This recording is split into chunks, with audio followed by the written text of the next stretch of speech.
దేవుని నామానికి మహిమ కలుగుతుంది. హల్లెలూయా. సమయమందు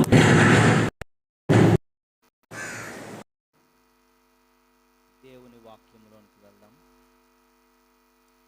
చూడండి ప్రియులారా, హోషియా గ్రంథము 2వ అధ్యాయం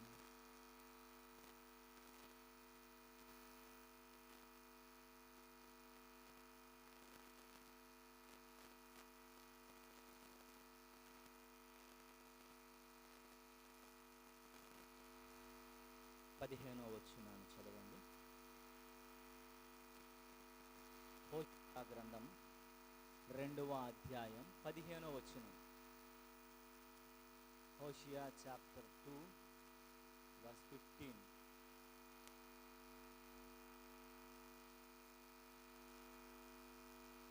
అక్కడ నుండి దానిని తోడుకొని వచ్చి దానికి ద్రాక్ష చెట్టులనిత్తును ఆకోర లోయలోను చాలండి.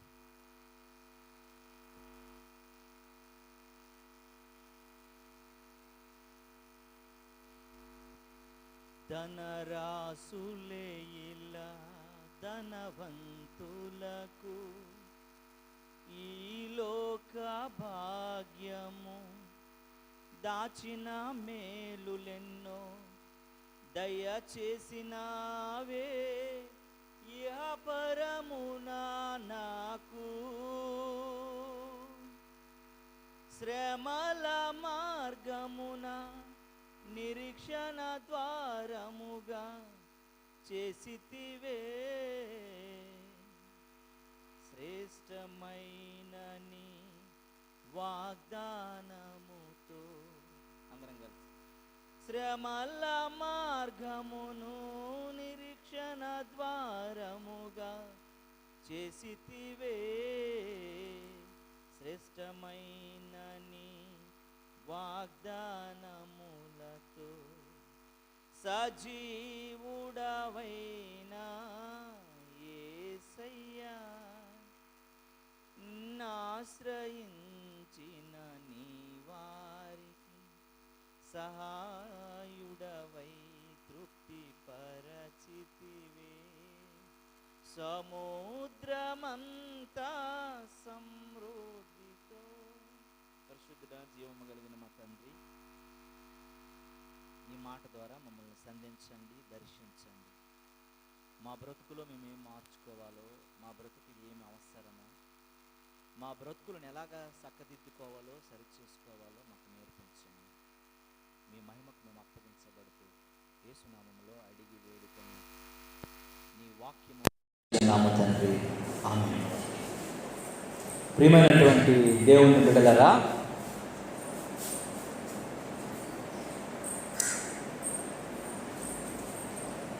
అక్కడ నుండి దానిని తోడుకొని వచ్చి దానికి ద్రాక్ష చెట్టు నెత్తును ఆకోరు లోయను నిరీక్షణ ద్వారముగా చేసేదను.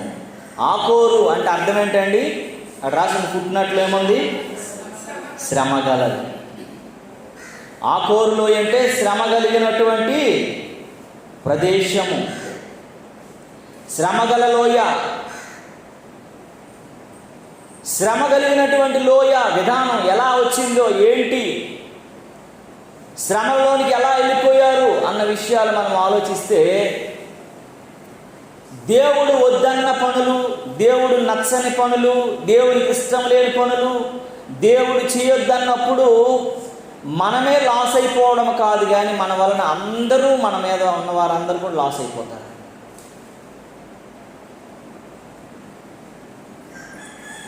యుద్ధానికి వెళ్ళిన తరువాత యెహోషువ నాయకత్వంలో అప్పటికే మోషే అయినటువంటి దైవజనుడు ఇజ్రాయేల్ అందరినీ నడిపించుకొస్తూ కొంత సమయానికి వచ్చిన తరువాత దేవుడు ఒక పర్వతం పైకి వెళ్ళు, ఆ పర్వతం పైకి వెళ్ళిన తరువాత మోషే గారు కనబడలేదు. మోషే గారు ఆయన ఏమైపోయారండి, అక్కడ మరణం చెందారు. ఆయన సమాధి కూడా చేయలేదు. మనకి కొత్త నిబంధనకు వచ్చేసరికి మికాయేలు వెళ్ళి ఆయన సమాధి చేసినట్లుగా మనం చూడగలుగుతాం. మోషే గారు ఇంత ఏర్పాట్లో ఉన్నవాడు, ఇజ్రాయేలును పాలుతేనెలు ప్రవహించి దేశానికి తీసుకురాగలగడానికి దేవుడే ఏర్పాటు చేసుకున్న వ్యక్తి. అలాంటి వ్యక్తి ఒక్క విషయంలో దేవుని మాటకు ఆయన నచ్చనందుకు గాను ఆ పట్టణంలోనికి ఆయన ప్రవేశింపునొల్లక అక్కడ పెడేశారు. ఆయన తీసుకెళ్ళి ఆ పర్వతం ఎక్కమని చెప్పాడు. అక్కడ ఆయన చనిపోయాడు. తర్వాత ఆయన సమాధులు అన్నీ దేవుని మహిమార్థమై ఒక సమాధి మోసేది ఉంటే ఈరోజు అందరం ఆయనకి వెళ్ళేవాళ్ళం కనుక అలా లేకుండా దేవునికే మహిమ కలిగినట్లుగా ఆయన్ని కనబడకుండా చేసేసాడు దేవుడు. దేవదూతల పరిచర్య ద్వారా ఆయన సమాధి చేయబడ్డాడు. తరువాత మళ్ళీ మన యేసు ప్రభువు వారు గెత్సేమనే తోటలో అప్పగించబడినప్పుడే మాత్రమే మళ్ళీ ఆయన ఏమవుతాడు మనకి, మోషేయు, ఏలియాకు, నీకు అని మూడు పర్ణశాల లేనటువంటి పరిస్థితిని బట్టి మోషే దేవుని రాజ్యం నుంచి దేవుని ప్రవక్తగా దేవుని సముఖంలో ఉన్నాడు కనుకనే యేసు ప్రభువును ఆహ్వానించడానికి వచ్చాడని మనకు అర్థమవుతుంది. తరువాత ఈ యొక్క ఆ భారాన్ని అంతటినీ దేవుడు యెహోషువ మీదకి అప్పగించినప్పుడు యెహోషువ అప్పటికే 31 శత్రు దేశాలపైన యుద్ధం చేసి వాళ్ళందరినీ కూడా పాలుతేనెలు ప్రవహించి దేశానికి నడిపించడంలో చాలా ప్రావీణ్యతతో, నైపుణ్యతతో, దేవుని యందు భయభక్తులతో ఆ ప్రజలందరినీ కూడాను దేవుని రాజ్య వారసులుగా నియమించడానికి, భక్తిలో పెంచడానికి ఎన్నో శత్రు సంబంధమైనటువంటి యుద్ధాలు చేసి గెలిచి విజయాన్ని సాధించాడు. ఈ సమయంలో ఆయనతో పాటు యుద్ధంలో ఉన్నటువంటి ఒక ప్రాంతం పైన యుద్ధం చేస్తున్నప్పుడు ఆ ప్రాంతం పైన విజయం సాధించిన తరువాత ఇది పాప సంబంధమైనటువంటి పాపుల ఆస్తి కాబట్టి ఇది మనం ముట్టకూడదు, దీనిని మనము తీసుకెళ్ళకూడదు, ఎంత విలువైన వస్తువైనా దాన్ని కాల్చి పడేయాలి, బూడిద చేసేదని చెబితే ఆమాను అనబడినటువంటి ఒక వ్యక్తి ఏం చేశాడంటే చాటుగా బట్టలు కొంచెం బంగారం కొంచెం తెచ్చుకొని డేరాల చాటున దాచుకోవటం వలన ఆ శత్రువుల పైన ఇజ్రాయేలు సైన్యం ఏమైపోయిందటండి, ఓడిపోయింది, పతన స్థితికి వెళ్ళిపోయింది. ఎప్పుడు అపజయం తెలియనటువంటి వారు ఆయన చేసిన పాపమును బట్టి, ఆయన చేసినటువంటి అపకీర్తిని బట్టి, దేవుడు వద్దన్న దానిని చేయటం బట్టి, ఆయనను బట్టి ఏమైపోయారంటే ఇజ్రాయేలు అందరూ కూడా ఓడిపోవలసి వచ్చింది. యెహోషువ సకల విద్యలలో ప్రావీణ్యత సాధించినటువంటి ఆయన యుద్ధవీరుడు కూడా పతనం చెందవలసి వచ్చింది. దానికి కారణం ఏంటో తెలుసా? పాపం. దేవుడు వద్దన్న పని చేసినప్పుడు అది ఏదైనా కావచ్చు కాక, ఆ రోజు ఆయన బంగారము, డబ్బు, బట్టలను దాచుకున్నాడు.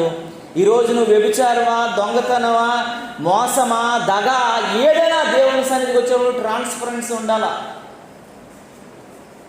దేవుడి దగ్గర నువ్వు నిలబడినప్పుడు నీ హృదయ అంతరంగపు లోతుల వైపు దేవుడు చూస్తున్నప్పుడు అది ప్రశస్తమైనటువంటి హృదయం కాకపోతే దేవుడు ఇష్టపడడండి.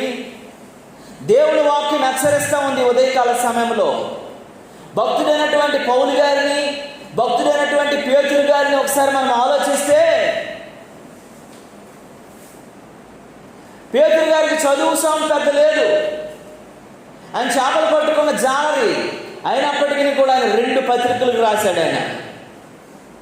ఆయన చదువు లేదు. ఈరోజు చదువు లేని వాళ్ళందరూ కూడా నాకు చదువు లేదు కదా పెద్దగా అనుకోవడానికి లేదు. దేవుడు నీ పక్షాన్ని ఉంటే నీకు ఏదైనా చేయించగలడు. దేవుడు ఉన్నతమైనటువంటి స్థితిలోనికి నిన్ను తీసుకెళ్ళగలడు. దేవుడు తలుచుకునే తలంపులోకి నువ్వు వస్తే చాలు, నిన్ను ఉన్నతమైనటువంటి శిఖరాలను ఎక్కించగలడు. కనుక దేవుని వాక్యం చెబుతూ ఉంది, దేవుని మాటలు చెబుతూ ఉన్నాయి. పేతురు గారు కూడా రాశారు. పేతురు గారు కూడా 2 పత్రికలు రాశారు. యేసు ప్రభుతో జీవించాడు, యేసు ప్రభుతో నడిచాడు, యేసు ప్రభుని కలుసుకున్నాడు, యేసు ప్రభుతో భోజనం చేసిన ఆయన కూడాను ఆయనతో ఉన్నాడు. కానీ ఆయన ఒక పాపం చేశాడు. 2 పాపాలు చేశాడు. ఆయన ఏమైనా పాపాలు చేశాడండి? 2. మొదటిది దుడుకుతనంతో ఏం చేశాడు? ఆయన సైనికుని యొక్క చెవు నరికేశాడు. 2వ పాపం ఏం చేశాడంటే యేసు ప్రభువు నువ్వెవరో నాకు తెలియదని మొమ్మారు బొంకాడు. ఈ 2 పాపాలు చేసినటువంటి పేతురు గారు ఆ 2 పత్రికలు ఎక్కడా కూడాను నేను పాపం చేశాను, తప్పు చేశాను, వ్యతిరేకం చేశానని రాసుకోలేదండి ఆయన. అందుకే పేతురు కంటే పౌలుని చాలా ఎక్కువ దేవుడు దీవించాడు, ఉన్నతంగా దీవించాడు. గల కారణం ఏంటో తెలుసా? యేసు ప్రభువుతో పౌలు నడవలేదు, యేసు ప్రభువుతో పౌలు జీవించలేదు. యేసు ప్రభు ఉన్నప్పుడు పౌలు వ్యతిరేకంగా ఉన్నాడు. ప్రభువు ప్రేమ నెరగలేనటువంటి వాడు ప్రభువుని అంగీకరించిన తర్వాత 13 పత్రికలు రాశాడు పౌలు గారు. ఆ పత్రికల్లో ఏం చెప్పాడు తెలుసా? నేను దూషకుడును హింసకుడును అని చెప్పాడు, పాపులలో ప్రధానుడని అని చెప్పాడు, పాపము తప్ప నాలో ఏముందని చెప్పాడు, ప్రాయశ్చిత్త పడ్డాడు. అందుకే పౌలుని తీసుకెళ్ళి దేవుడు ఎక్కడో పెట్టాడు. నీ పాపాన్ని ఒప్పుకుంటే, నీ శాపాన్ని ఒప్పుకుంటే, నీ అపరాధాన్ని ఒప్పుకుంటేట నేను దేవుడు ఎక్కడెక్కడ ఉంచడండి, ఎక్కడికో తీసుకొని వెళ్తాడు.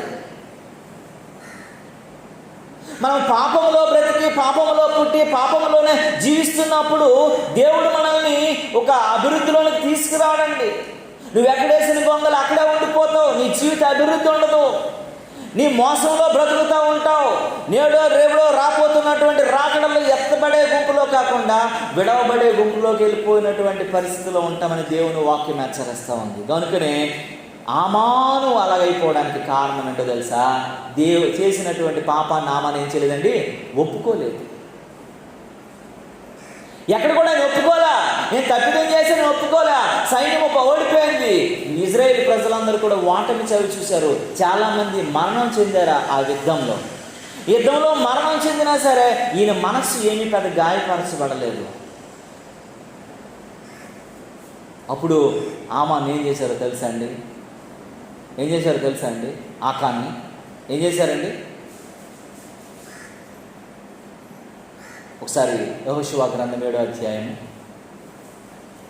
యెహోషువ గ్రంథము 7వ అధ్యాయము తెరవండి. 24వ వచనం నుండి చదవండి. యెహోషువ గ్రంథము 7వ అధ్యాయము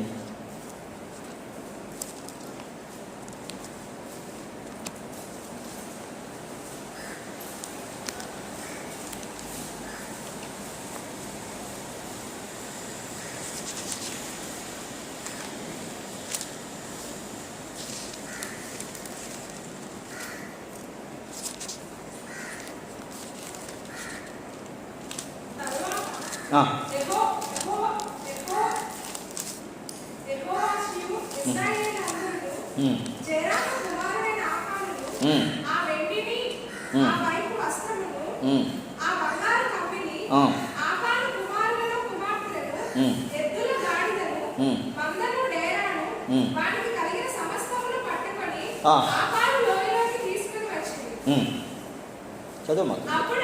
అప్పుడు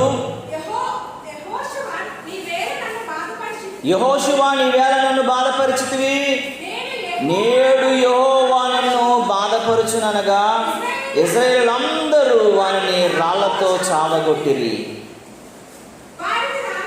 వానిని రాళ్లతో కొట్టిన తరువాత అగ్ని చేత కాల్చి వాని మీద రాళ్లను పెద్ద కుప్పగా పేర్చిరి. అది నేటి వరకు ఉన్నది. ఇప్పుడు యెహోవా కోపోద్రేకము విడనాడిన వాడై మల్లు కొనెను, అందుచేతనే నేటి వరకు ఆ చోటికి ఆకోరులో అని పేరు. ఈ ఆమాను ఎలాంటివాడంట? ఆమాను ఎలా బ్రతికాడంట? ఆమాను ఎలాంటి స్థితిలో ఉన్నాడంట? ఆమాను ఎలాంటి పరిస్థితులు ఉన్నాడంట? దేవుడు చేయొద్దన్నది, ప్రవక్త చేయొద్దన్నది. తప్పు చేసిన తరువాత ఆ వెండిని, ఆ పై వస్త్రాలని, బంగారపు కమ్మిని, ఆకాను కుమారులను, కుమార్తెలను, ఎద్దులను అన్నీ దాచుకొని ఒక దగ్గర ఉంచుకున్నాడంట. ఆ ఉంచుకున్న తర్వాత ఏంటి ఓడిపోతున్నాం, ఎందుకు ఈ పతనం అయిపోతున్నాం, ఎందుకు ఈ ఫెయిల్ అయిపోతున్నాం అని చెబుతుంటే ఎంత అడిగినా సరే ఆకాను ఏం చేయట్లేదటండి, ఒప్పుకోవట్లేదు. తన తప్పును ఒప్పుకోక ఇంకా ధైర్యంగా నిలబడతా ఉన్నాడు తప్పు చేసినాడు. అందుకే పాట పాడతాం కదా, ఆదాము తప్పించుకొనెనా, ఆకాను తప్పించుకొనెనా, ఆకాశముకెక్కిన సముద్రములో దాగిన తప్పించుకొందువా. ఎవడు తప్పించుకోలేడు. తర్వాత తెలిసిపోయిన తర్వాత, చేసిన తర్వాత నీ వల్లనే మా ప్రజలు చచ్చిపోయారు, నీ వల్లనే పతన స్థితికి మేము వెళ్ళిపోయాము, నీ వల్లనే అపజయాన్ని మేము పొందామని ఆ ప్రజలందరూ ఆకోరు లోయ దగ్గరికి ఆ బంగారాన్ని, పై వస్త్రాన్ని, ఆయన కుటుంబాన్ని అంతటిని తీసుకొచ్చి రాళ్లతో కొట్టి ఏం చేశారటండి, చంపేశారట. చంపేటి మాకు కాల్చి పడేసి ఆ రాళ్ల కుప్పగా ఆయన ఏం చేశారటండి, పేర్చేశారు. వాళ్ళకంతా శ్రమ వచ్చేసింది. ఇజ్రాయేల్ ప్రజలందరూ చాలా మందిని కోల్పోయారు, ఆస్తిని కోల్పోయారు. ఒక సైన్యం వారి మీద దండెత్తినప్పుడు ఎంత నష్టం కలుగుతుందండి. ఒక దేశం మరొక దేశం మీద దండెత్తినప్పుడు ఎంత ప్రాణ నష్టం. ఉక్రెయిన్ మీద మనం జరిగినప్పుడు ఎంత ప్రాణ నష్టం జరిగింది, ఎంత ఆస్తి నష్టం జరిగింది, ఎంతమంది కుటుంబాలను కోల్పోయారు. దానికి కారణం ఏంటో తెలుసా? ఒక ఇద్దరి మధ్యలో జరిగినటువంటి విభేదాలను బట్టి అనేకమైనటువంటి అమాయకులైనటువంటి ప్రజలు ప్రాణ నష్టం కలిగిపోయింది. ఎందుకంటే దేవుని వాక్యం చెబుతూ ఉంది, దేవుని మాటలు మాట్లాడుతున్నా. ఆకాను దేవుని మాటను ఉదగ్రించాడు కనుకనే, దేవుని మాట వినలేదు కనుకనే చెయ్యొద్దన్నది చేశాడు కాబట్టి ఆ పాపము పరిపక్వమైపోయి ఏమైపోయిందటండి, నా మరణానికి వెళ్ళిపోయింది. అందుకే యాకోబు ఒక మాట అంటాడు. ఆ మాటను మనం ఒకసారి గుర్తు చేసుకుంటే చాలా మంచిగా ఆయన మాట్లాడిన మాట మనం గుర్తు చేసుకోగలగాలండి. యాకోబు ఒక మాట అంటాడు చూడండి, యాకోబు పత్రిక మొదటి అధ్యాయంలోనే, యాకోబు పత్రిక మొదటి అధ్యాయంలోనే ఒక మాట అంటాడు.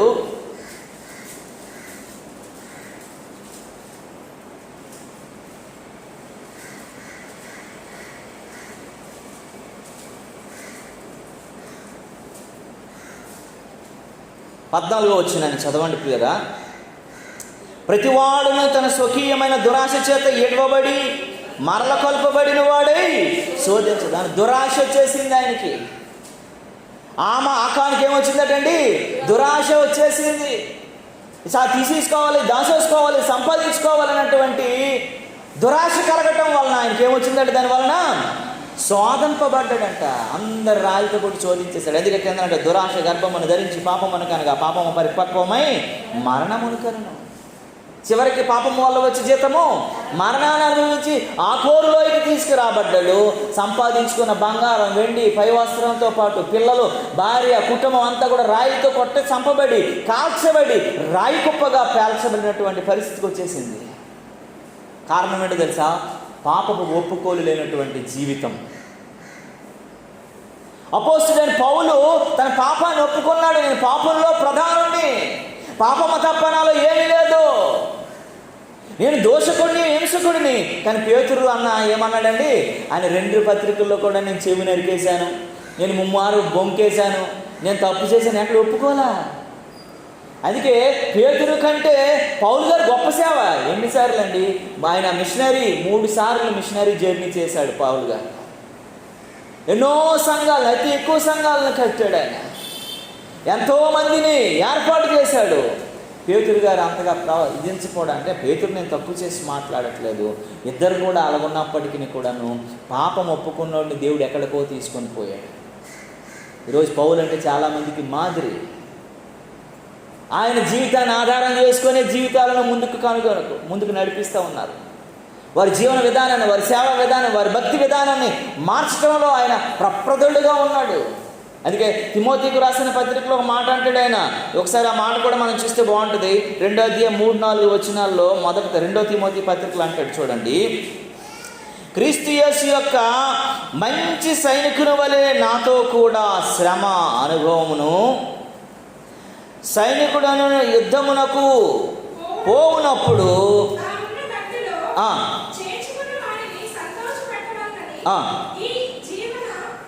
వ్యాపారములో చిక్కుకోనడు. దేవునికి స్తోత్రం కలుగునుగా. యెహోషువని ఆకాను ఏం చేయలేదటండి, సంతోషపెట్టలా. సైనికుడయ్యుండి సైన్యాధిపతి అయినటువంటి యెహోషువని సైన్యంలో ఉన్నటువంటి సైనికుడు సంతోషపెట్టాలా, ఆనందింప చేయాలా. మనం ఎలాగైనా గెలుపు సాధించాలి, మనం ఎలాగైనా విజయాన్ని సాధించాలి అనుకోవాలి తప్ప అది స్వార్థపూరితమైనటువంటి సంపాదన కోసం పాపములో ఉబ్బుకుపోయాడు కనుకనే చివరికి పాపము వల్ల వచ్చి జీతము మరణమైపోయింది, విషాదం అయిపోయింది. ఇజ్రాయేల్ ప్రజలందరిలో కూడాను అనేక మంది కళ్ళ ముందే పిల్లలు, పెద్దలు, కుటుంబీకులు, అన్నలు, చెల్లెళ్ళు అనేక మంది మరణం చూశారు. కారణం ఏంటో తెలుసా? ఆకాను చేసినటువంటి తప్పిదము, పాపము వల్ల. పాపం వెంటాడేసింది, పతన స్థితికి వేలాది మందిని కోల్పోయారు. అందుకే మన పాపాన్ని దేవుని సన్నిధిలో ఒప్పుకోవాలి. పౌలు భక్తుడు ఒప్పుకున్నాడు, ప్రతి దగ్గర ఒప్పుకున్నాడు, ప్రతి విషయంలో ఒప్పుకున్నాడు, నా స్థితి నేను చెప్పుకున్నాడు. మనం ఎప్పుడైతే దేవుని దగ్గరనే ఒప్పుకుంటామో మన జీవితాలు అప్పుడే పరిగణించబడతాయి, ప్రభు క్షమించగలిగినటువంటి స్థితిలోకి వెళ్తాము. నీ పాపాన్ని ఒప్పుకోనంత కాలము, నీ పాపాన్ని ఒప్పుకోనంత కాలం, నీ శాపాన్ని ఒప్పుకోనంత కాలము నీ జీవితం అంతా కూడా శపితమైన జీవితంగా మారిపోతుంది. ఆకాను జీవితం కూడా కుటుంబంతో పాటు సర్వనాశనం అయిపోయి శపితమైపోయిందండి పాపాన్ని ఒప్పుకోనంత కాలము. తర్వాత తెలిసిన తర్వాత దేవుడు క్షమించలేదు, దేవుడే తోసేశాడు. అందుకే చెప్తున్నాడు కదా, ఏమని మాట్లాడుతున్నాడండి, దేవుడే పంపించేసినట్లు. ఒకసారి ఆ మాట మరొకసారి చదవమ్మా, ఏమని రాసింది ఒకసారి. యెహోషువ గ్రంథం 24 అంటాడు కదా, చూడండి. తరువాత యెహోషువ ఇశ్రాయేలులందరూ బహు బెరాహు కుమారుడైనటువంటి ఆకాను వెండి పై వస్త్రములను, ఆ బంగారపు కమ్మెను, ఆకాను కుమారులను, కుమార్తెలను, ఎద్దులను, గాడిదలను, మందలను, డేరాలను, వానికి కలిగిన సమస్తమును పట్టుకొని ఆకారు లోయలకు తీసుకొచ్చారట. ఒక్కటే వీడు సంపాదించుకుంది ఎంత అంటే పోయింది, అంత అయిపోయింది అడిగి. అంతా అక్కడ తీసుకొచ్చేటప్పుడు యెహోషువ నీ వేలమమ్మును బాగా, ఈ కష్టం మాకు ఎందుకయ్యా, అంతమందిని మేము కోల్పోయాం, నువ్వు చేసిన తప్పిదం వల్ల. నీకు అప్పటికే నేను చెప్పాను, పాప సంబంధమైనది, దోష సంబంధమైనది, దేవుడికి నచ్చదు, ఇది వదిలే, ఇది మనకు వద్దు అన్నప్పుడు అయినా నువ్వు ఇల్లు తెచ్చుకున్నావు. గ్యాజీ అలాగే తెచ్చుకున్నాడు. గ్యాజీ తెచ్చుకున్న తర్వాత వాడికి మేలు జరగలేదండి. ఏమైపోయిందండి, నయమా అనుకున్న కుష్టి గ్యాజీ కూడా వచ్చేసింది. దేవుని సేవకుడు అభిషక్తుడు చెప్పినటువంటి మాటను మనము ఎప్పుడైతే ఉల్లంఘిస్తామో శాపము, అపరాధము, మరణం అప్పుడే మనకు సంభవిస్తుంది. యెహోషువ మాట వినలేదు కాబట్టి మరణం సంభవించింది ఆయనకి. గ్యాజీ మాట వినలేదు కాబట్టి ఆయనకి కుష్టి వ్యాధి సంభవించింది. దేవుని మాటలు వినకపోతే దేవుడు చెప్పింది మనకు ముందు హెచ్చరిస్తూ ఉంటాడు. తుఫాన్ వస్తుంది జాగ్రత్త, 1వ నెంబర్ ఎగరేశారు, 2వ నెంబర్ ఎగరేశారు అని కారణం చెప్తారు. ఎందుకో తెలుసా, మనం సముద్రంలో వెళ్తే తీర ప్రాంత చేపలు పట్టేవారు వెళ్ళకూడదు, మర్చిపోవాలని ఎందుకు హెచ్చరిక చేస్తారు, వెళ్తే పెను ప్రమాదం ఉందని. విననాలని వాడు ఏమవుతాడని తప్పక శ్రమను అనుభవిస్తాడని బైబిల్ గ్రంథం చెబుతుంది. దేవుని నామానికి మహిమ కలుగునుగా. కనుక వాళ్ళు తీసుకెళ్ళి ఆకారులో ఏంటి ఎలాంటిదంటే శ్రమ కలిగినటువంటిది, వారి కుటుంబాలందరినీ బాధపెట్టింది. అనేక మందిని కోల్పోయినటువంటి పరిస్థితికి వెళ్ళిపోయారు. అనేక మంది నాశనం అయిపోయి, అనేక మంది చనిపోయిన పరిస్థితికి వెళ్ళిపోయారండి. ఇంకొక మాట కూడా మనం జ్ఞాపకం చేసుకోవాలా ఈ సమయంలో. నువ్వు ఎప్పుడైతే అది కాకుండా, నువ్వు శ్రమలో కాకుండా, రెండో మాట ఏమని రాసిందమ్మ అక్కడ, యోషియా గ్రంథంలో నుంచి ఆకోరులోయ, శ్రమగలలోయ తరువాత దేవుడు ఎక్కడికి నడిపిస్తాడట, నిరీక్షణ గల ద్వారమునకు నడిపిస్తాడు. నువ్వు ఆకోరు శ్రమ నుంచి నువ్వు బయటికి తీసుకొచ్చే దేవుడు, ఆయన విడిపించే దేవుడు, ఆయన సరిచేసే దేవుడు, ఆయన ఉద్ధరించే దేవుడు, ఆయన వదిలేసే దేవుడు కాదాయన. నువ్వే శ్రమ అనుభవంలో ఉన్నా వాటిని తప్పించగలిగిన వాడు. అయితే నువ్వు వెళ్లకుండా నువ్వు ఒప్పుకోగలిగిన మనస్సు నీకుంటే తప్పించడానికి ఆయన సమర్థుడని దేవుని వాక్యం చెప్తుంది. దేవుని నామానికి మహిమ కలుగును గాక.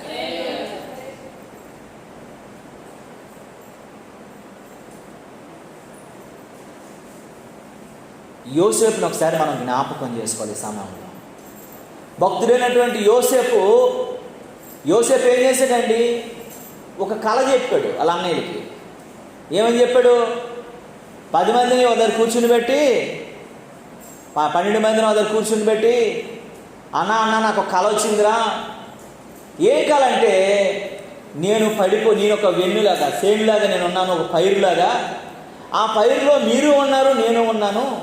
ఆ పైరు నా సైడ్ ఉన్న పైరు ఏమైంది, నిటారుగా నిలవబడింది, మీ సైడ్ ఉన్నటువంటి పైరు పడిపోతా ఉందరా అని చెప్పాడంట.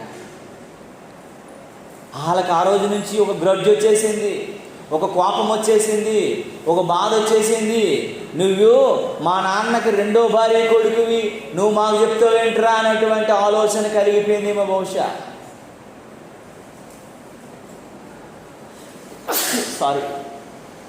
అలా కలిగిపోయిందేంటో.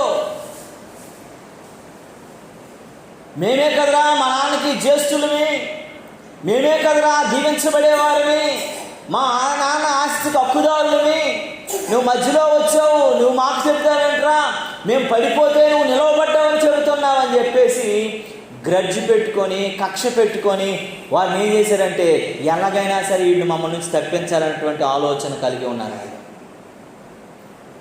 ఏమని తప్పించారండి, ఫస్ట్ తీసుకొని వెళ్ళారు, బాగా కొట్టేశారు. కొట్టేసిన తర్వాత వీడు మంచోడు కాదని చెప్పి గోతులు తోసేశారు. గోతులో తోసేసిన తర్వాత కొంతసేపు అయిపోయిన తర్వాత ఏమైందో తెలుసా అండి, ఆయన లేకుండా ఉండడం మంచిది కాదు, వీడిని గోతులు తోసి ఎలాగైనా ఎక్కువ వచ్చేది అనేసి ఒక బానిసగా అమ్మేశారు. నువ్వు ఆకోరులోయ అనుభవంలోకి వెళ్ళాడు ఎవరు? యోసేపు. గోతి అనుభవంలోకి వెళ్ళిపోయాడు, పతన స్థితి అనుభవంలోకి వెళ్ళిపోయాడు, ఏమీ లేనటువంటి అనుభవంలోకి వెళ్ళిపోయాడు. కానీ దేవుడు ఎంత గొప్పవాడు అంటండి, ఆదికాండంలో ఆ మాట రాసింది నాకు ఎంత నచ్చిందో ఆ మాట.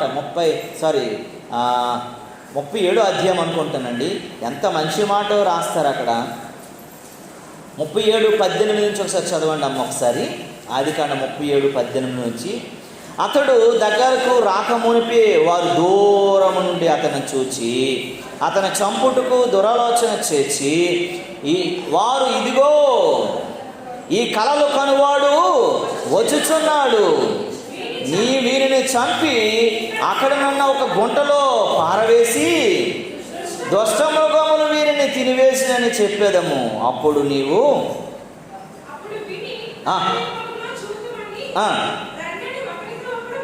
ఒకరితో ఒకడు అందరూ మాట్లాడుకుంటారంట. ఈ కళల వాడు వచ్చాడు, వీడు కళలు చెబుతున్నాడు, ఈ కళాకారుడు, మనం పడిపోతామా నిలవబడతామని చెబుతున్నాడు. వీడు మనకంటే చిన్నాడు, వీడి మధ్యలో వచ్చి మనకేం చెప్తున్నాడు, కళాకారు టాలెంట్ అంతా చూపిస్తూ ఉన్నాడు వీడు అని చెప్పేసి కక్ష గ్రడ్జ్ వచ్చేసిందంట. ఒంటరిగా యోసేపు దొరకగానే ఇంకా వదలడానికి లేదని చెప్పేసి వీడిని కొడదాము, తిడదాము, గొంతలో తోసేద్దాము, పారవేసేద్దాము అని చెప్పేసి ఆ క్రిందకు చూడు తల్లి ఒకసారి చదవమ్మా. రూబేన్ చెప్తున్నాడట పెద్దోడు, ఆ మాట విని మనం వారితో చంపుతారా బాబు, నరహత్య అయిపోతుంది.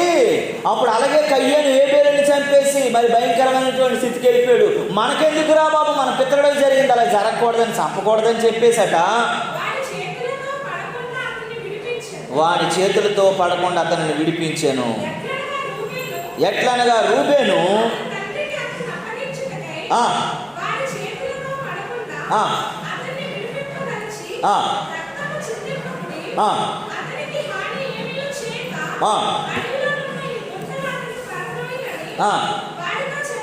అది దేవుని నామానికి మహిమ కలుగుతుంది. మీరేమీ చేయొద్దురా బాబు, మనకెందుకు లేనిపోయింది, దేవుని శాపం మన మీదకి వచ్చేస్తుంది, దేవుని చిత్తం మన మీద తొలగిపోద్ది. కాబట్టి వీడికి ఏం చేయాలంటే ఏది తగలకుండా ఆ గోతులో తోసేయండిరా, బతికినంతకాలం బతుకుతాడు, చచ్చిపోతాడు, లేకపోతే ఇలాగే సింహమో పులి వచ్చి ఏదో వచ్చి తినేస్తుంది అని చెప్పేసి ఒక క్రూరమైన ఆలోచనలోకి వచ్చాడు. ఎవరు? రూబేను. కింద చదువుతాను ఒకసారి.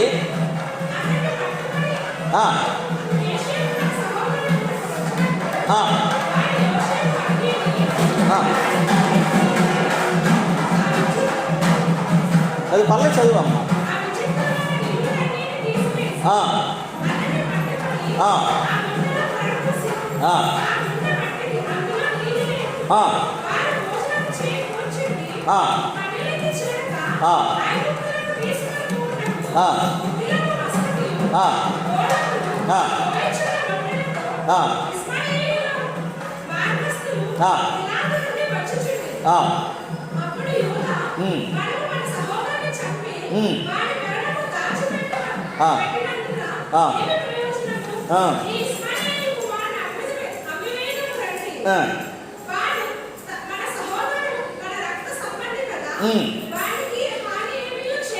చాలు చాలు, దేవునికి స్తోత్రం కలుగును గాక. ఇద్దరు చూడండి, అన్నదమ్ముల్లో ఇద్దరు 2 ప్లాన్లు చేశారు. ఒకడోదేంటి, వీడిని చంపేద్దాం అనుకున్నారు ఫస్ట్, అవి చంపకూడదు, వీడిని గోతులో తోసేద్దామని ఒకడు. మరొకడు యోధాగా తయారై ఏమంటున్నాడటండి, అసలు వీడిని గోతులో తోస్తే మనకేం లాభం వస్తుంది, వాళ్ళకి వస్తున్నారు కాబట్టి ఐగుప్తోళ్ళకి అమ్మేస్తే మనకు డబ్బులు వస్తాయి అని చెప్పేసి అమ్మకానికి పెట్టేశారు. లోయ అనుభవంలోనికి వెళ్ళిపోయాడు యోసేపు అండి. లోయ అనుభవాన్ని చవి చూస్తున్నాడు యోసేపు. ఎంత భయంకరమైనటువంటి స్థితి అండి. సొంత అన్నదమ్ములే అతను ఏం చేసాడు, ఒకడు గోతులో తోసాడంటే ఇంకొకడు అమ్మకానికి పెట్టేసిన పరిస్థితి. అనే తప్పు లేదు, ఏ పాపం లేదు. దేవుని యొద్ద యథార్థత కలిగిన వాడు, తన పాపాన్ని ఒప్పుకొని నిందారహితుడిగా దేవుని యొద్ద నిలవబెట్టిన వాడు. కాబట్టి ఎక్కడికి తీసుకెళ్ళాడట, ఈయన వెళ్ళిన తర్వాత ఎవరి దగ్గర తీసుకెళ్ళారనంటే పోతీఫర్ ఇంటి దగ్గరికి తీసుకొని వెళ్ళాడు. ఇక్కడ చాలా విషయాలు మనకు అంత తెలుసు అని నేను చెప్తాను. అక్కడ ఒక మాట మాత్రం నేను చదివిస్తాను. 32వ వచనంలో ఒక మాట చదివించి మనం వేరే మాటలు మాట్లాడుకోవచ్చు. దేవుని వాక్యాన్ని ధ్యానిద్దాం. చూడండి, 4వ వచనం నుంచి చదివితే, మొదటి వచనం చదవండి. 39లో మొదటి వచనం జరుగుతుంది. ఆదికాండం 39. యోసేపును ఐగుప్తును తీసుకుని వచ్చినప్పుడు ఫరో యొక్క ఉద్యోగస్తుడైనటువంటి రాజసమరక్ష సేనాధిపతి అయినటువంటి పోతీఫరు ఒక ఐగుప్తీయుడు అక్కడికి అతన్ని తీసుకొని వచ్చాను. ఇష్మాయేలు యొద్ద అతన్ని తీసుకుని 4వ వచనం చదవండి. యోసేపు మీద కటాక్షము కలిగిన కనుక అతని యొద్ద పరిచర్య చేయడానికి మరి అతని యొక్క తన ఇంటి మీద విచారణకర్తగా అతను నియమించి కలిగినదంతయు అతని చేతికి అప్పగించాడు. దేవునికి స్తోత్రం కలుగును. దేవుడు ఒకసారి నిన్ను పైకి లేపాలనుకుంటే, దేవుని ఎదుటి నువ్వు నిందారహితుడిగా ఉంటే, దేవుని ఎదుటి నువ్వు శాపం పాపం లేని వాడిగా ఉంటట, దేవుడు నిన్ను ఎలాంటి స్థితిలో ఉన్నా సరే, వాడు పాపం చేశాడు కాబట్టి బయట ఉన్నాడు, అక్కడికి వెళ్ళిపోయాడు, ఆగోరు లోయలోనికి వెళ్ళిపోయాడు ఆకాంక్ష కుటుంబంతో పాటు. ఇతను ఎక్కడ ఉన్నాడండి? గోతులో ఉన్నాడు. ఫరో ఇంటి దగ్గరికి, పోతీఫర్ ఇంటి దగ్గరికి వెళ్ళి ఏంటట, వారి కుటుంబం పైన విచారణకర్త అంట. విచారణకర్త అంటే ఏంటి? విచారణకర్త అంటే ఏంటండి? ఎవరికైనా కష్టం వస్తే చెప్పుకునేటోడు, అంతే కదా. విచారణ ఎవరి దగ్గర చేస్తారు? మన కష్టాలు మన బాధలని పోలీస్ స్టేషన్కి వెళ్ళి చెప్పుకుంటున్నాం, ఎవడో మనకి ఏదంటే వాళ్ళు ఏం చేస్తారు? విచారిస్తామండి అని చెప్తారు. అంటే వాళ్ళు ఏంటి? మనకి విచారణకర్తలు. కనుక విచారణకర్త ఎవరైనా గోతులో పడినవాడు, ఎవడైనా అమ్మబడినవాడు, ఎవడైనా బానిస, ఎవడైనా పని మనిషిగా వెళ్ళినవాడు అక్కడికి ఏమైపోయాడంటే ఆయన డ్యూటీ విచారణకర్తగా, ఆయన కుటుంబం అంతటి పైన విచారణకర్తగా. అందుకే పోతీఫర్ భార్యతో ఒక మాట చెప్పాడు, నీ కుటుంబం పైన అంతటి పైన నన్ను విచారణకర్తగా అధికారించుడు, కానీ నీ మీద నాకు అధికారం లేదు, ఎందుకంటే ఆయన సొత్తు నువ్వు నాన్న. ఎక్కడ పాపానికి చోటు ఇవ్వడానికి అసలు ఒప్పుకోలేదండి ఆయన. అందుకే ఆయన మీద ఏమని రాసింది తెలుసు? ఒక మంచి మాట, ఫలించుడు కొమ్మ అని రాసింది ఆయన పేరు. ఆయన ఫలించుడు కొమ్మ అంట. అంటే చెట్టు యాకోబు అయితే చాలా కొమ్మలు ఉన్నాయి. ఎవరు? 12 గోత్రికులు. ఎవరు? రూబేను మొదలుకొని నఫ్తాలి వరకు ఉన్నటువంటి గోత్రాలన్నీ ఉన్నాయి కదా. వెనకాల అట్లా తిప్పితే మనకు అవన్నీ కనబడతారు. ఈ చివరికి వచ్చేసరికి లైన్ ఒంటరాలు. కానీ వాళ్ళందరిలో ఈయన మాత్రమే ఒక ప్రత్యేకమైన వ్యక్తిగా ఇక్కడ మనకు కనబడతాడు. ఈయన మాత్రమే ఒక ప్రత్యేకింపబడిన వాడుగా కనబడతాడు. 12 గోత్రాల్లో రూబేను, సిమియోను, యోదా, జెబులోను, ఇస్రాకాను, దాను, గాదు, ఆషేరు, నఫ్తాలి, ఎఫ్రాయిము, మనష్షే, బెన్యామీను అనేటువంటి ఈ 12 గోత్రాల నుంచి ఉన్నటువంటి వారిలో 12 కొమ్మలుగా మొలిసినటువంటి వారిలో మధ్యలో వచ్చిన ఏడైనటువంటి కొమ్మ ఎవరు? యోసేపు. గోత్రకర్తలలో ఆయన లేడు, సంబంధించినవాడు కాడు. జస్తు హక్కుదారుడు అని కాదు కాబట్టి తోసిపడేశారు. నువ్వు మాట్లాడరా చెప్తావు కలలని చెప్పేసి, నీ కథలు మేము వినే స్టేజ్లో లేవని చెప్పేసి ఒప్పుకోలేదు కదా, అమ్మకం పాలైపోయాడు. కానీ అక్కడికి వచ్చాక ఆయన ఏం చేశారటండి, యోసేపు మీద అతని కటాక్షము కలిగిన కనుక అతని వద్ద పరిచర్య చేయుడని మరియు అతని తన ఇంటి మీద విచారణకర్తగా అతను నియమించి తనకు కలిగినదంతయు అతని చేతికి అప్పగించాడు. తాళాలు తీసి పోతీఫర్ ఇచ్చాడంట. ఇప్పుడు మన తాళాలన్నీ ఎవరు పెట్టుకుంటున్నారు?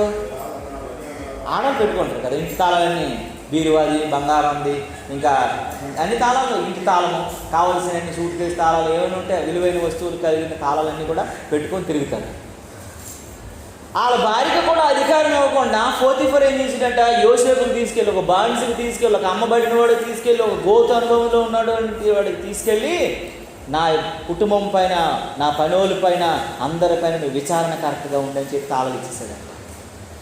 నువ్వు ఏ గోతులో పడి ఉన్నా సరే, ఏ పరిస్థితిలో ఉన్నా సరే, ఏ ఆకూరు అనుభవంలో ఉన్నా సరే, ఎలాంటి శ్రమల అనుభవంలో ఉన్నా సరే, ఎలాంటి బాధలు ఉన్నా సరే, నువ్వు దేవుని సముఖముకు వచ్చి నువ్వు ట్రాన్స్పరెంట్గా దేవుని సముఖంలో నీ పాపాలు, నీ శాపము, నీ అపరాధం, నీ అపవిత్రతను ఒప్పుకొని, ప్రభువా నా స్థితి ఇది, నీ దగ్గర నేను నిందారహితుడిగా ఉన్నాను ప్రభు అని, నువ్వు చెల్లించిన క్రయధనముకు నేను పాత్రుడనయ్యా, నేను ఎలా ఉన్నాను ప్రభు అని దేవుని సన్నిధిలో ఒప్పుకుంటే, నిన్ను దేవుడు నువ్వు ఏ స్థితిలోకి పడిపోయినా సరే మళ్ళీ ఆ స్థితిలోకి తీసుకెళ్ళిపోతాడు. దేవుని నామానికి మహిమ కలుగును.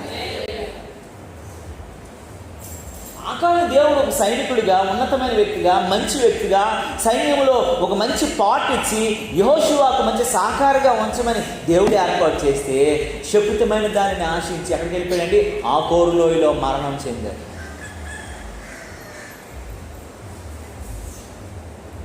యోసేపుని అన్నదమ్ములు అసహించుకొని గోతులో పడేసి బానిసగా అమ్మేసి శత్రువు అయినటువంటి ఫరో ఐగుప్తీయులకు అమ్మేసిన తర్వాత కూడాను దేవుని కృప ఎక్కడ తీసుకెళ్ళాడండి? అనేక మంది పైకి అధికారిగా మార్చేశాడు. కారణం ఏంటో తెలుసా? పాపపు పైన విజయం సాధించడంలోని ప్రతిఫలాన్ని నువ్వు చూడగలుగుతావు. యోసేపుకి ఆ విజయం, ఆ జయం ఉందనుకునే దానిని వ్యతిరేకించగలిగి దాన్ని తప్పించుకోగలిగినటువంటి వాడిగా ఉన్నాడు. పాపము నుండి ఆయన ఏమైపోయాడండి? పారిపోయాను అని బైబిల్లో రాసి ఉంది. పాపము నుండి ఆయన పారిపోయాడట. ఆయన మనస్సు ఎంత మాత్రం కూడా ఆ భార్యకి ఏం చెప్పాడో తెలుసా? నీ అంతటినీ నాకు అప్పగించాడు నీ యజమానుడు, అంతటి మీద నాకు అధికారిగాను విచారణకర్త ఉంచాడు, కానీ భార్య నీ మీద నాకు లేదు, ఆయనకి మాత్రమే ఉందని చెప్పినట్ట. ఎన్నో దొంగ వేషాలు వేసింది, లేనిపోని నిందలు వేసింది, జైల్లో పెట్టించింది. ఎన్ని చేసినప్పటికీ కూడాను దేవుడు ఆయన విడిచిపెట్టకుండా ఇక్కడ పోతీఫర్ ఇంట్లో విచారణకర్త అయిపోయాడు. ఆమె నిందలేసిన తర్వాత ఐగుప్తు దేశం మీదే ఆయన విచారణకర్తగా మారిపోయాడు. దేవునికి స్తోత్రం కలుగునుగా. నిందలు రాకమానవండి, వస్తాయి. వాటి మీద నువ్వు దేవుని ఎదుట నువ్వు నిందారహితుడిని తేల్చుకోగలిగినటువంటి విశ్వాసంలో నిలబడగలగాలి. నిందలు వస్తాయి, అవమానాలు వస్తాయి. యేసు ప్రభు లాంటి వారితో వచ్చి అవన్నీ వస్తున్నప్పుడు దానికి విజయం ఎలా సాధించాలనేటువంటి ఆశతో నిలవబడగలిగిన వ్యక్తిగా ఉంటే దేవుడు నిన్ను ఫరో ఇంటికి నేను యజమానిగాను, ఫరో కుటుంబానికి నేను దేవుడిగా చేసినట్టు యోసేపుని నిన్ను కూడా ప్రజలలో దేవుడు గొప్ప గనుడుగాను గనురాలుగా ఉంచుతాడు. దేవుడి నామానికి మహిమ కలుగునుగా. ఆకోరు లోయ అనుభవం అంటే ఏంటో తెలుసా? నువ్వు చేసిన పాపమును బట్టి వెళ్ళడం, దాని నుండి లేపబడటం అంటే ఏంటో తెలుసా? నువ్వు చేసిన పాపములో పాపానికి నువ్వు చోటు ఇవ్వకుండా పవిత్రతకు చోటు ఎప్పుడైతే ఇస్తావో, పాపము నుండి పారిపోగలిగిన అనుభవములు ఎప్పుడైతే ఉంటావో, దేవుడే నిన్ను ఉన్నతమైన స్థితికి తీసుకెళ్ళడం. నిరీక్షణ కలిగిన ద్వారం ఆయన అని ఎప్పుడు కూడాను యోసేపు గారు బాధపడలేదండి. ఏంటి నాకు ఈ శ్రమలు, ఏంటి నా కష్టాలు, దేనిని బట్టి కూడా దేవుడిని మహిమపరుచుకోవచ్చు. ఉన్నప్పుడు, లేనప్పుడు, కలిమప్పుడు, అమ్మబడినప్పుడు, శత్రువుగా వెళ్ళినప్పుడు, బానిసగా ఉన్నప్పుడు, ప్రతి విషయంలో కూడా దేవుడిని మహిమపరిచాడు. కాబట్టి దేవుడు ఆయన ఉన్నతమైన స్థితికి తీసుకుపోయాడు. మన జీవితాల్లో మనం ఆలోచించాలి, మన బ్రతుకుల్లో మనం ఆలోచించాలి. ఆకోరు అనుభవం. అందుకే పౌలు గారి దేవుడు అంత దీవించడానికి గల కారణం ఏంటంటే ఎక్కడ కూడా ఆయన దాచుకోలేదండి. నేను ఎలాంటి వాడినో అని చెప్పేశాడు ఆయన. పేతురు యేసుప్రభుతో ఉన్నాడు కదా, యేసుప్రభుతో నడిచాడు కదా, యేసుప్రభుతో తిన్నాడు కదా, ఆయన ఎలా చెప్పాలా? యేసుప్రభుకి ఏది దాపరకం నచ్చదు, చేసిన ప్రతి తప్పు ఒప్పుకోవాలని తెలుసు కదా. కానీ ఆయన 2 పత్రికల్లో ఏం రాలేదండి? ఆయన చెవు నరికేశాను, నేను దోషకుడిని రాయలేదు, హింసకుడిని రాయలేదు, నేను ముమ్మారు భూమికి దేవుణ్ణే బాధ పెట్టానన్నటువంటి ఆ మాట కూడా ఆయన రాయలే. పేతురు పత్రికలు ఎక్కడ కూడా, 1 పేతురు 2 పేతురులో. కానీ అపోస్తుడు ఆయన 13 పత్రికలు పౌలు గారు ఈ ప్రతి దగ్గర కూడా ఆయన రాసుకొచ్చాడు. నేను దోషకుడిని, నేను హింసకుడిని, నేను పాపుల్లో ప్రధానుడిని, నాలో పాపము తప్ప ఏముంది, బ్రతుకుంటే క్రీస్తు అయితే చచ్చిపోవటమే మంచిది, ఇంక దానికంటే ఏముంది. ఎప్పుడు ఆయన స్వభావం అంతా ఎక్కడికి వచ్చిందండి? తగ్గింపు, తగ్గింపు, తగ్గింపు. చూడండి ఇంకా చాలా విషయాలు. పేతురుని జైల్లో పెట్టారు, పౌల్ని జైల్లో పెట్టారు. పేతురుని జైల్లో పెట్టినప్పుడు పేతురు మాత్రమే బయటకు వచ్చాడు. పౌల్ని జైల్లో పెట్టినప్పుడు, పేతురుని జైల్లో పెట్టినప్పుడు పెద్ద ఏం లేదు, సంఘం ప్రార్థన చేసుకోయింది. పేతురులో జైల్లో ఉన్నటువంటి ఒక ఆలోచనతో ఉన్నాడంతే. కానీ పౌలు గారు జైల్లోకి వెళ్ళిన తర్వాత సంఘము ఊరుకోలేదు. పౌలు గారు పాటల పాడుకు ఆరాధిస్తుంటే ఏమైపోయిందంటే సంఖ్యలు బద్దలైపోయాయంట, తెరవబడ్డాయంట. అసలు ఎలాగంటే భూతలకిందలైపోయిన పరిస్థితిలోకి వచ్చేసింది. చివరికి ఒక మాట ఏంటంటే అక్కడ ఆ శతాధిపతి చెరసాల యజమానులు కూడాను, మీరు ఎక్కడికి వెళ్ళిపోయినట్లయితే నాకు శిక్ష చేసేస్తారు బాబా, మీరు ఎక్కడ ఉన్నారు, నేను ఎక్కడే ఉన్నారో బాబు, మేము ఎక్కడికి వెళ్ళిపోయి భూకంపం వచ్చింది అంతే, మేము ఆరాధిస్తున్నప్పుడు అన్ని ఆడుకు మారు మనసు, ఆయన ఎక్కడికి వెళ్తే అక్కడే మారు మనసు, ఎక్కడికి వస్తే అక్కడే దేవుడు అంగీకరించడం, ఎక్కడికి వస్తే అక్కడే దేవుడి విజయాలు. కానీ పేతురు జీవితంలో అన్ని విజయాలు చూడలేకపోయాడు. కారణం ఏంటో తెలుసా? ఒప్పుకోలు కలిగినటువంటి మనసు ఆయనకి లేదు. నిందారైతుడిగా నేను ఉన్నానని చెప్పుకోగలిగినటువంటిది ఇది లేదా పౌలు గారికి? అది ఉంది కాబట్టి. ఇంకొక విషయం కూడా మనం ఆలోచిస్తే, పౌలు గారిని బట్టి ఇంకొక విషయం కూడా మనం ఆలోచిస్తే, పేతురు గారు మగ్దలేన మరియ వచ్చి యేసు ప్రభు పాదాలకు ఏం రాస్తుందండి? అత్తరు రాస్తా ఉంది. ఆ సుగంధ ద్రవ్యాన్ని రాస్తున్నప్పుడు పేతురు గారి మనసులో ఏముంది? ఏంటి ఇలాంటి పాపాత్మరాలు దాంతో నువ్వు రాయించుకుంటున్నావు? నీకు అర్థమవుతుందా? నువ్వు పవిత్రుడు, పరిశుద్ధుడు, దైవ కుమారుడు కదా, గురువు గారు మీరు ఏటి చేస్తాను రండి మనసులో రాగానే యేసు ప్రభు గారు నోరు ఉండలా. ఏమన్నాడు? నీకంటే ఈమె చాలా శ్రేష్టమైనది. అయ్యి ఒకడికి 100 నాణ్యాలు, ఇంకొకటికి 1000 ధ్యానారాలు బాకీ ఉంటే ఇద్దరిని ఒక ఆయన క్షమిస్తే ఎవరిని ఎక్కువ క్షమించినట్టు అడుగుతాడు యేసు ప్రభు. మనం ఆ సిచ్యువేషన్ చదివాం చాలాసార్లు. ఎందుకనంటే దేవుడు అప్పు తీర్చినప్పుడు ఇద్దరు ఒకటే సమానం. ఆమె నువ్వు పెద్ద కాదురా బాబు, ఆమె నువ్వు 100 చేసావు, ఆమె 1000 చేసి, కానీ ఇద్దరు పాపుల లిస్టులోనే ఉంటారు. పావలా దొంగతనం చేసిన వాడిని దొంగ అంటారు, రూపాయి దొంగతనం చేసిన వాడిని దొంగ అంటారు. పేరులో పెద్ద మార్పు ఉండదు. కనుక దేవుని సముఖంలో, దేవుని సన్నిధిలోకి వచ్చినటువంటి మనము ఒప్పుకోలు కలిగిన మనసు. కానీ పౌలు భక్తుడు అంటాడు కదా, ఏమని అంటాడో తెలుసా అండి? ఆయనకంటే అతి శ్రేష్ఠుడు ఎవరు లేరు అంటాడు. ఆయన జ్యోతిర్మయ దేవుడు అంటాడు. ఆయన కొరకు ఆలోచించడానికి, మాట ఎత్తడానికి నాకు లేదని అంటాడు. ఆయన అంటాడు, ఇంత గొప్ప సాక్షి సమూహము మేఘము వలె మనల్ని ఆవరించి ఉండగా సులువుగా చిక్కులు పెట్టి పాప భారమును విడిచిపెట్టి శ్వాసమును కర్తీ దాన్ని కొనసాగించేవాడు యేసు వైపు నేను చూస్తున్నాను. ఇక్కడ ఏం రాస్తుంది, ఇక్కడ ఏం చేస్తుంది, అది నాకు అవసరం లేదు. ఆయన ముఖ కాంతిలోనే నా జీవితాన్ని నేను చూపించుకుంటున్నాడు. పాప భారం అంతా ఉంది, మనల్ని చుట్టుకుంటుంది, మనల్ని నడిపిస్తుంది, మనల్ని చెడగొట్టేస్తుంది, మన యొక్క హృదయాన్ని పాడు చేస్తుంది, గాయపరుస్తుంది. కానీ మనం ఎవరి వైపు చూడాలటండి? మన ముందు ఉన్నటువంటి యేసు వైపు చూడగలం. అది లేదు ఆయనకి, పేతురు గారికి. అందుకే ఆయన వైపు చూసుకొచ్చాడు. నువ్వు మనుషుల వైపు చూడకూడదు, ఎత్తుని నువ్వు మనుషుల వైపు చూడకూడదు, దేవుడి వైపు చూడాలి. రాత్రి జూమ్ మీటింగ్ ఒకటి ఏర్పాటు చేశాను. ఆ జూమ్ మీటింగ్లో ఫాస్టింగ్ ప్రేయర్. నేను రావడమే 12 అయిపోయింది. ఆ 12 గంటలకి జూమ్ మీటింగ్ అని నాకు మెసేజ్ పెట్టారు. ఆ మెసేజ్ పెట్టిన తర్వాత జూమ్ మీటింగ్లో ఉన్నాను. కొనుక్కొని ఉన్నటువంటి పరిస్థితి వచ్చినా సరే అలా మరి మాట్లాడాలి కదా, తప్పదు కదా. ఆ జూమ్ మీటింగు 3:30 వరకు జరిగింది. ఆ జూమ్ మీటింగ్లో ఉన్నప్పుడు ఒక బ్రదర్ ఒక మంచి మాట చెప్పారు నాకు. ఆయన 4 మాటలు చెప్తున్నారు. ఆయన డాక్టర్ గారు అమెరికాలో పనిచేస్తున్నారు.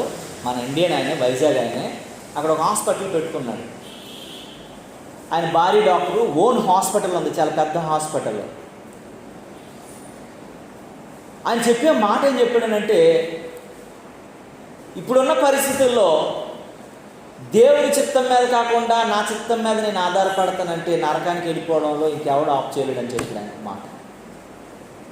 దేవుని చిత్తానికి నువ్వు అప్పగించబడగలిగిన అనుభవంలోకి వెళ్ళకపోతే అంటే నరకంలో నిన్ను ఎవడు ఆపలేడంట.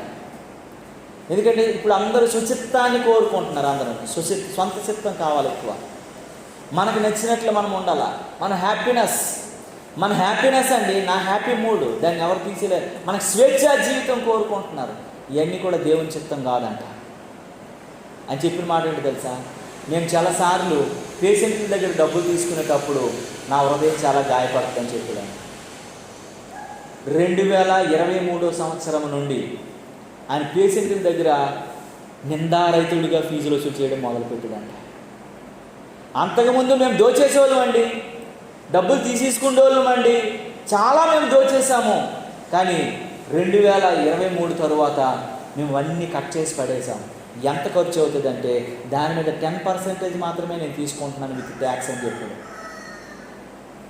నేను చేసిన పాపాన్ని నేను ఒప్పుకుంటున్నాను, నేను చేసినటువంటి అపరాధాన్ని ఒప్పుకుంటున్నాను, నేను చేసినటువంటి నిందని నేను ఒప్పుకుంటున్నాను, నేను చేసే మోసాన్ని నేను ఒప్పుకుంటున్నానని రాత్రి ఆ బ్రదర్ చెప్పినప్పుడు నాకు అనిపించింది, దేవుడు ఎవరితోటైనా మాట్లాడతాడు కదా. ఆయనకున్న ధనం మీదో, దానికి ఉన్నటువంటి ఆస్తి మీదో, తనకున్న పేరు ప్రఖ్యాతల మీదో. మన ఇండియాలో 2 హాస్పిటల్స్ ఉన్నాయి, లీలావతి హాస్పిటల్ అని, బాంబేలో టాప్ మోస్ట్ హాస్పిటల్. అది హాస్పిటల్కి ఆయన కన్సల్టెంట్ గైనకాలజికల్ ప్రొఫెసర్. ఆయన నెలలో ఒకసారి 2 నెలలకు ఒకసారి వస్తాడు. వాళ్ళే ప్రత్యేకంగా ఆయన తెచ్చుకుంటారు. ఏవైనా ఆపరేషన్స్ ఏవైనా సరే క్రిటికల్ ఉన్నప్పుడు ఆయన చేయడానికి వస్తాడు. ఆయన రావడానికి పోవడానికి 2 కోట్లు తీసుకుంటాడు. ఆ డాక్టర్ చెప్పే మాట ఏంటో తెలుసా, నేను 2023 నుంచి మారిపోయినని చెప్పాడు. 2023 నుంచి నేను దోచుకోవడం మానేశాను అన్నాడు. ఎందుకంటే నేను దేవుని దృష్టికి నిందరహితుడికి కనబడాలంటే ఇవన్నీ ఈ లోక సంబంధమైన భోగాల మీద నాకు ఎక్కువ ఇంట్రెస్ట్ లేదని చెప్పాడు. 8 ఎకరాల్లో హాస్పిటల్ ఉంది ఆయనకి, అమెరికా పట్టణంలో. కాలిఫోర్నియా ప్రాంతంలో 8 ఎకరాల్లో హాస్పిటల్ ఉంది. వాళ్ళ భార్య ఇద్దరు ఎంత డబ్బులు సంపాదిస్తున్నారో వాళ్ళకే తెలియదు. కానీ దేవుని మీద భయభక్తి ఏంటో తెలుసా, రాత్రి 3 గంటలప్పుడు ఉదయం నుండి అనేకమైన పేషెంట్లు చూసుకొని వచ్చి రాత్రి 3 అవుతున్నప్పుడు ఆయన వచ్చి ఆ ప్రార్థనలో పాల్గొని, ఆ ప్రార్థనలో ఆయన మీరే మాట్లాడండి, నేను డాక్టర్ గారు మీరు అంటే నేను ఫ్రెండ్ కదా, నువ్వు మాట్లాడానంటే ఆయన ఏమన్నాడంటే మీరే మాట్లాడండి, మీరు సేవకులు, మేము ఉద్యోగస్తులు, మేము సంపాదించుకునేటోళ్ళని, మీరు మాట్లాడండి అని చెప్పి. నాకు అనిపించింది, చిన్న స్థితిలో ఉంటేనే మనం రెచ్చిపోతాం కదా. చిన్న స్థితిలో ఉన్నప్పుడే మనం గొప్పలు అనుకుంటాం. కానీ ఆయన పైకి ఎదిగిన కొలిది కూడాను ఆయన ఒదుగుతున్న విధానాన్ని బట్టే దేవుడు ఆయన ఇచ్చిస్తున్నాడు. దేవుడి నామానికి మహిమ కలుగునుగాక. ఎదుగుతున్న కొలది ఒదగటం మొదలుపెట్టాడు. 2023 సంవత్సరం నా జీవితాన్ని మార్చేసిందని చెప్పాడు. నేను ఎంత లోబడి ఉంటాను, నేను ఎంత విధేయత కలిగి ఉంటాను, ఆయన మేము చూస్తున్నాము. మేము చూస్తున్నప్పుడు మాకు అనిపించేది ఏంటో తెలుసా, అది ఎంత తగ్గింపు స్వభావంలో. వాళ్ళ నాన్నగారు వాళ్ళ అమ్మగారి దగ్గర నేను అప్పుడప్పుడు వెళ్తూ ఉంటాను. ఇక్కడ వాళ్ళు మాట్లాడుతుంటారు కదా, ఇన్నాళ్ళు డగ్లా లేడు, వాడి పేరు డగ్లాస్, అది ఇన్నాళ్ళు లేడు, మారిపోయాడు, ఇంత భక్తిలోకి వెళ్ళిపోతాడు, నా కొడుకు బాగుపడతాడు, నా కొడుకు అని నేను అనుకోలేదు. వాళ్ళ మదర్ బ్రాహ్మణ్, మా బాబు ఎంత భక్తిలోకి వెళ్ళిపోతుందని నేను అనుకోలేదు. మా బాబు చెడిపోతాడేమో, అమెరికా వెళ్ళి పాడైపోతాడేమో అని అనుకున్నాను. కానీ వాడి జీవన విధానం చూస్తే మమ్మల్ని కూడా ఒక రకమైనటువంటి భక్తి పారవస్యంలోకి నడిపించబోతుందని చెప్పేసి ఆమె ఎన్నోసార్లు నాకు సాక్ష్యం చెప్పింది. కారణం ఏంటో తెలుసా, దేవుడు ఏ స్థితిలో ఉన్నామనేది కాదు, పాపాన్ని ఒప్పుకోగలిగిన పరిస్థితిలోకి వస్తే దేవుడిని యోసేపులా వెచ్చిస్తాడు. పాపాన్ని దాచుకోగలిగిన పరిస్థితిలో ఉంటే ఆకానులాగా మనల్ని పూడ్చిపడేస్తాడు దేవుడు. ఇంకా లేవడానికి లేదు. కానీ ఒకవేళ ఇప్పటికీ కూడా నువ్వు ఇంకా ఆకోరు అనుభవంలో కానీ ఉన్నట్లయితే, యెషయా గ్రంథంలో ఒక మాట ఉంది, ఆ మాట చదివి మనం ముగించుకుందామండి. ఆ మాట చదివి మనం ముగించుకుందాము. ఇంకా ఒకవేళ అలా ఉన్నట్లయితే, ఇంకా ఒకవేళ ఆ స్థితిలో ఉన్నట్లయితే చూడండి 55వ అధ్యాయం. ఇంకా అదే పరిస్థితిలో ఉన్నట్లయితే 10వ వచనాన్ని చదవండి. యెషయా గ్రంథం 55వ అధ్యాయం 10వ వచనంలో. కాదమ్మా, 55వ అధ్యాయం, యెషయా గ్రంథము 55వ అధ్యాయము 10వ వచనము. నన్ను గూర్చి చదువు ఏమనుంది? 55వ అధ్యాయమా? సారీ 65వ అధ్యాయం, 65వ అధ్యాయం యెషయా గ్రంథం. నన్ను గూర్చి విచారణ చేసిన నా ప్రజల నిమిత్తము చారోను గొర్రెల మేఘభూమియగు ఆకోరు లోయ పరుండు స్థలముగా ఉండదు. ఒకప్పుడు ఎలాంటి పరిస్థితులు ఉన్నటువంటి శవాల గుట్టగా ఉన్నటువంటిదంట, ఈరోజు పరుండు స్థలముగా, స్వేచ్ఛా స్థలముగా మార్చగలిగిన శక్తివంతుడు దేవుడు. నువ్వు ఇంకా స్థితిలో ఉంటే, ఇంకా బాధలో ఉంటే, ఇంకా కష్టాల్లో ఉంటే, ఇంకా ఆకోరులో ఈ అనుభవాలలో ఉంటే, అనారోగ్యమైనటువంటి ఆకోరు అనుభవాలు ఉన్నావా, ఆర్థికమనబడినటువంటి ఆకోరు అనుభవములు ఉన్నావా, పాపమనబడినటువంటి ఆకోరు అనుభవములు ఉన్నావా, హింసించబట్టమైనటువంటి ఆకోరు అనుభవములు ఉన్నావా, ఎలాంటి ఆకోరు అనుభవములు ఉన్నా సరే అది ఒకప్పుడు దెయ్యాల దెబ్బ శవాల గుట్ట అయినప్పటికీ కూడా ఈరోజు అందరూ పడుకోగలిగినటువంటి పచ్చిక బయలుగా మార్చగలిగినటువంటి జీవితంగా నీ జీవితాన్ని మార్చగలడు. నువ్వే శ్రమలో ఉన్నా సరే ఆనందాన్ని, నువ్వే కష్టంలో ఉన్నా సరే నెమ్మదిని, నువ్వే బాధలో ఉన్నా సరే సంతోషాన్ని ఇవ్వగలిగి నీ జీవితాన్ని మార్చగలిగిన దేవుడని జ్ఞాపకం చేసుకోగలగాలి. దేవుని నామమునకు మహిమ కలుగునుగా. ఎన్నో మనకు ఆకోర అనుభవాలు ఉన్నాయి. కొన్నిసార్లు ఆకోర అనుభవాలు ఎలాగుంటాయంటే మనం చేయని తప్పుకు మన మీద నింద పడుతుంది. మనం కొన్నిసార్లు డబ్బుల మధ్యలో ఉండి ఇరుక్కుపోతూ ఉంటాం. కొన్నిసార్లు కొన్ని గొడవల మధ్యలో ఉండి ఆ నింద మన మీదే పడిపోతూ ఉంటుంది. మనం అందులో సంబంధం మనకు ఉండదు. కొన్నిసార్లు డబ్బుల విషయంలో మనం ఇరుక్కుపోయే వాళ్ళం అయిపోతాము. కొన్నిసార్లు మనం మేలు చేసుకోవడానికి చాలాసార్లు బాధ, శ్రమను, తిట్లు కాసేటువంటి పరిస్థితి వస్తుంది. కొన్నిసార్లు సహాయం చేసుకోవడానికి, నాకు తెలిసినటువంటి ఒక సహోదరుడు ఉన్నాడు. ఒక యాక్సిడెంట్ కేసులో ఆయన ప్రాణాన్ని రక్షించడానికి హాస్పిటల్కి తీసుకెళ్ళాడు, పోలీస్ ఇన్ఫార్మ్ లేకుండా. 7 సంవత్సరాల కేసు ఇప్పటి వరకు ఆయన కోర్టుకు వెళ్ళి ఆ కేసు సాక్షిగా నిలవబడతా ఉన్నాడు. ఆయన చేసేది మేలు, ఆయన సంబంధం లేదు. రోడ్డు పక్కన పడిపోయినటువంటి వ్యక్తిని తీసుకెళ్ళి హాస్పిటల్లో జాయిన్ చేస్తే ఆ వ్యక్తికి ఏమైందంటే, నువ్వేది లేకుండా అలా తీసుకెళ్తావు, నువ్వు ప్రతిదానికి నువ్వే సాక్షి రా అని చెప్పి 7 సంవత్సరాలు తిప్పుతాను కోర్టులో. ఆయన తప్పు చేయలే, ఆయన సంబంధం లేదు. ఒకరిని కాపాడటం కూడా అది కొన్నిసార్లు పాపం అయిపోతూ ఉంటుంది. ఇలాంటి ఆకోర అనుభవాలను ఉంటే అది దేవుడు దానిని నిరీక్షణ ద్వారముగా మార్చగలిగిన శక్తివంతుడైన, నిరీక్షణ ద్వారంగా ఉంచగలిగిన శక్తివంతుడైన, నిరీక్షణ ద్వారముగా మలచగలిగిన శక్తివంతుడైన, నిరీక్షణ ద్వారంగా ఉంచగలిగిన శక్తివంతుడైన, నిరీక్షణ కలిగి నిన్ను నడిపించగలిగిన వాడై ఉన్నాడని మనము జ్ఞాపకం చేసుకోగలగాలి. దేవుని నామమునకు మహిమ కలుగునుగాక. హల్లెలూయా, హల్లెలూయా.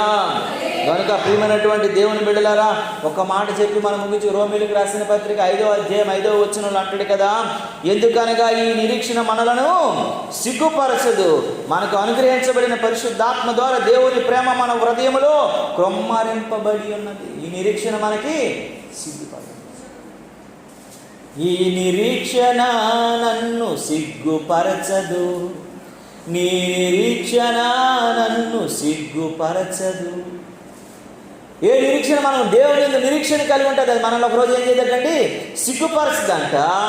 ప్రేమ మన హృదయాలలో దేవుని ప్రేమ మన హృదయాల్లో కొమ్మరింపబడి, దేవుడు మనల్ని విడిచిపెట్టేవాడు కాదు, దేవుడు మనల్ని వదిలేసేవాడు కాదు, దేవుడు మనల్ని ఆదరించగలిగిన వాడు. ప్రతి ఆకోరు అనుభవం నుండి తప్పించి నిరీక్షణ ద్వారముగా మనల్ని మార్చగలిగిన వాడు. అందుకే మనం పాట పాడుకున్నాం కదా, శ్రమల మార్గమును నిరీక్షణ ద్వారముగా చేసివే ఉన్నతమైన ఉపదేశముతో. ప్రతిదాని శ్రమల మార్గాల నుండి నిరీక్షణ ద్వారం వెళ్ళడానికి, బయటికి రావడానికి ఒక ద్వారాన్ని దేవుడు ఏర్పాటు చేశాడు. ఇది ఎలాంటి కఠినమైనది అప్పటికి కూడా మనకి బయటపడగలిగినటువంటి నిరీక్షణ ద్వారం ఉందని గుర్తు చేసుకోగలగాలి. దేవుని నామానికి మహిమ కలుగును. నువ్వు ఎలాంటి కష్టంలో ఉన్నా, ఎలాంటి బాధలో ఉన్నా, ఎలాంటి ఇరుకులో ఉన్నా, ఎలాంటి ఇబ్బందులు ఉన్నా, ఎలాంటి కలిమిలో ఉన్నా, ఎలాంటి కష్టంలో ఉన్నా వాటి నుండి తప్పించడానికి, బయటికి రావడానికి ఒక ద్వారాన్ని దేవుడు పెట్టాడు. అదే నీ నిరీక్షణ. నిన్ను సిగ్గుపరచదు, ఎక్కడ నిన్ను విడువదు, నిన్ను ఎడబాయిన ప్రేమతో దేవుడు నిన్ను హత్తుకోగలిగినటువంటి ద్వారం అది. దేవునికి స్తోత్రము కలుగును గాక. యోసేపు అలా వెళ్ళాడు కనుకనే యోసేపు ఉన్నతమైన శిఖరాలు. ఏ అన్నలైతే అన్నారో ఆ అన్నలే మళ్ళీ ఆయన దగ్గరికి వచ్చి మమ్మల్ని ఏం చేయమన్నాడు, ఆదిత్య మమ్మల్ని అడుక్కున్నారు, ముఖాన్ని చాటేసుకున్నారు, సిగ్గుతో కుమిలిపోయారు. ఎందుకు? ఎవరైతే అసహించుకున్నారో, ఎవరైతే వదిలేశారో, ఎవరైతే అమ్మేశారో, ఎవరైతే కొట్టారో, ఎవరైతే చచ్చిపోయినటువంటి ఒక అబద్ధ సాక్ష్యం పలికారో వాళ్ళు వచ్చే తర్వాత ఎక్కడండి, తమ్ముడు దగ్గర వచ్చి అడుక్కునే పరిస్థితి వచ్చేసింది. కారణం ఏంటో తెలుసా? ఆయన నిరీక్షణాన్ని సిగ్గుపరచలా. నీ నిరీక్షణ నిన్ను సిగ్గుపరచకూడదంటే నీకు నిరీక్షణ ద్వారం అనబడిన యేసయ్య నీతో ఉన్నాడని గుర్తారు కదా మనం. ఆయన మీద ఆనుకోగలగాల, ఆయన మీద నిరీక్షణ కలిగి ఉండాలా, ఆయన మీద నమ్మకం కలిగి ఉండాలా. దేవుడు తప్పకుండా మన జీవితాన్ని సరిచేస్తాడు. ఆ నిరీక్షణ ద్వారం కూడా ఏ శ్రమలో నుండి మనల్ని బయట వేసి మళ్ళీ ఉన్నతమైనటువంటి శిఖరాలను ఎక్కించగలిగిన దేవుడని ఈ మాటలు మన జీవితాల్లో ఫలించినట్లుగా ప్రార్థన చేసుకుందాం. కళ్ళు మూసుకుందాం. అయ్యా మీకే స్తోత్రాలు, ప్రభువానికే వందనాలు చెల్లిస్తున్నాను. ఓ దేవా మీకే వందనాలు ప్రభు. ఆ కోరు అనుభవంలో ఆయన పాపాన్ని ఒప్పుకోక, అపరాధాన్ని ఒప్పుకోక, చేసిన పాపాన్ని కప్పుకోబట్టే ప్రభువా ఆయన జీవితంలో పరిశుద్ధతను చూడలేకపోయాడు, నాయనా విజయాన్ని చూడలేకపోయాడు. అతను మరణం చెందక ఆయన కుటుంబము ఆయన సంపాదించుకున్న సమస్తాన్ని పాడు చేసుకోవడమే కాకుండా అనేకమైన ప్రసవ మరణానికి, అపజయానికి కారణమయ్యాడు. ఏ పరిస్థితుల్లో కూడా నిరీక్షణ కలిగి